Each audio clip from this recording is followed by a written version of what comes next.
Oil India शिया personal law board का अधिवेशन। लखनऊ के बड़े इमाम बाड़े में हुआ अधिवेशन। देश विदेश के शिया धर्मगुरु हुए शामिल। शिया समुदाय के उत्थान की अधिवेशन में हुई चर्चा। अधिवेशन में सर्वसम्मति से 24 प्रस्ताव हुए पास। शिया मुसलमानों के महत्वपूर्ण मुद्दों पर हुआ विचार। देश में कॉमन सिविल कोड लागू किए जाने पर विचार। जन्नत उल बकी कब्रिस्तान के पुनर्निर्माण की भारत सरकार के माध्यम से मांग। सच्चर कमीशन की तरह शिया मुसलमानों के हालात जानने के लिए एक अलग कमीशन बनाने की मांग। अल्पसंख्यकों को सरकार की ओर से जो हिस्सा दिया जाता है उसमें शिया मुसलमानों को उनकी आबादी के हिसाब से हिस्सा देने की मांग। आर्थिक पिछड़ेपन की बुनियाद पर नौकरियों में शिया मुसलमानों के लिए आरक्षण की मांग। देश में फैले 8 करोड़ शिया मुसलमानों का पार्लियामेंट और देश की विधानसभाओं में प्रतिनिधित्व के न होने पर विचार। सामाजिक सुधार में खासकर शादी ब्याह और गमी के मौके पर बेजा खर्चा में सुधार का प्रस्ताव। देश और पूरे विश्व में फैले आतंकवाद की निंदा और उसको रोकने का प्रस्ताव। शिया समुदाय की धार्मिक और प्रचलित शिक्षा में सुधार और तरक्की के प्रस्ताव। के सारे लोगों को कहता हूँ कि एक जगह पर जमा किए जा सके और उनकी जो प्रॉब्लम्स हैं उनको सुना जा सके।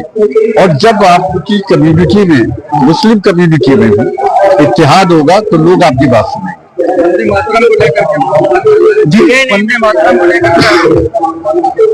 वंदे मातरम की तशरीह बहुत अच्छी मौलाना ने की थी। इसमें कोई ऐसी बात नहीं है कि जो पढ़ा जाता है, जो वंदे मातरम पढ़ा जाता है, उसमें कोई ऐसी बात नहीं है कि जिसके लिए ये कहा जाए कि साहब कोई इसके पढ़ने से जो है वो इस्लाम खतरे में आ गया। वैसे इस्लाम तो आप मुसलमानों का काम क्या है आजकल? मुसलमानों का काम सिर्फ ये है कि एक दूसरे को जहन्नुमी करार देना, एक दूसरे के खिलाफ फिर तो फतवा देना। हर एक यानी ये काम अल्लाह मियां ने अपने हाथ में रखा था कि कौन जहन्नुम कौन दोज़ख जाएगा, लेकिन ये काम उलमाए कराम ने ले लिया, मुसलमानों ने ले लिया कि हम दोज़ख को जहन्नुम में खुद ही बेच रहे। यानी ये जहन्नुमी है, ये मुसलमान नहीं है, ये काफिर है।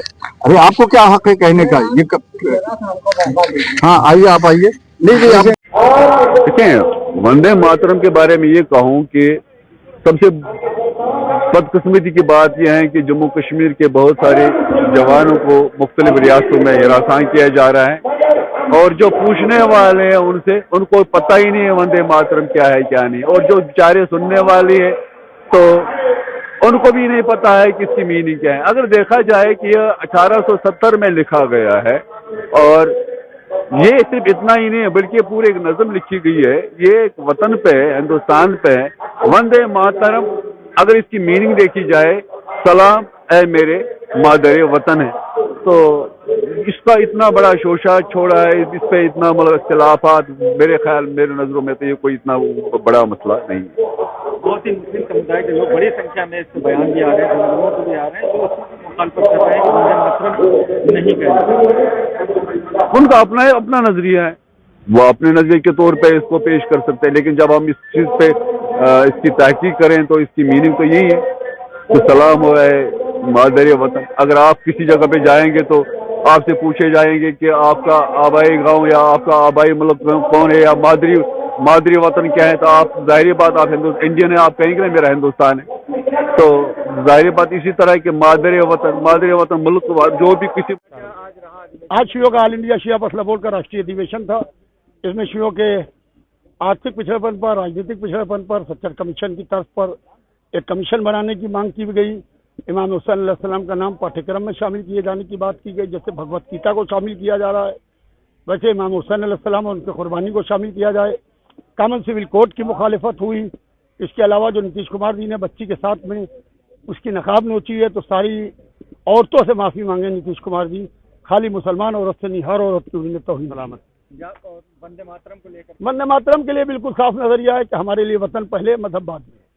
जहाँ क्योंकि हुब्बुल वतन मिनल ईमान, जहाँ के ऊपर वतन बाद में होता है, मजहब पहले होता है, वहाँ तालिबानियत जन्म लेती है।